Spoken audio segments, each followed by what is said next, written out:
Lecture du livre de l'Exode. En ces jours-là, les fils d'Israël partirent de la ville de Ramsès en direction de Sukkot, au nombre d'environ 600 000, sans compter les enfants. Une multitude disparate les accompagnait, ainsi qu'un immense troupeau de moutons et de bœufs. Ils firent cuire des galettes sans levain, avec la pâte qu'ils avaient emportée d'Égypte et qui n'avait pas levé. En effet, ils avaient été chassés d'Égypte sans avoir eu le temps de faire des provisions.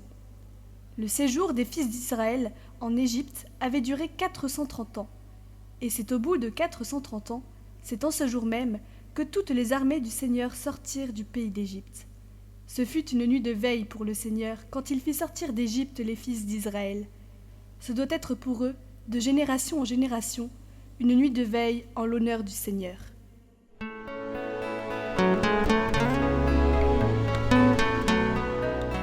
Évangile de Jésus-Christ selon saint Matthieu. En ce temps-là, une fois sortis de la synagogue, les pharisiens se réunirent en conseil contre Jésus pour voir comment le faire périr. Jésus, l'ayant appris, se retira de là. Beaucoup de gens le suivirent et il les guérit tous. Mais il leur défendit vivement de parler de lui.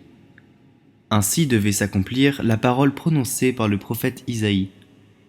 « Voici mon serviteur que j'ai choisi, mon bien-aimé en qui je trouve mon bonheur. Je ferai reposer sur lui mon esprit.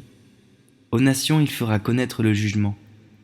Il ne cherchera pas querelle, il ne criera pas. On n'entendra pas sa voix sur les places publiques. Il n'écrasera pas le roseau froissé. Il n'éteindra pas la mèche qui faiblit, jusqu'à ce qu'il ait fait triompher le jugement. Les nations mettront en son nom leur espérance. »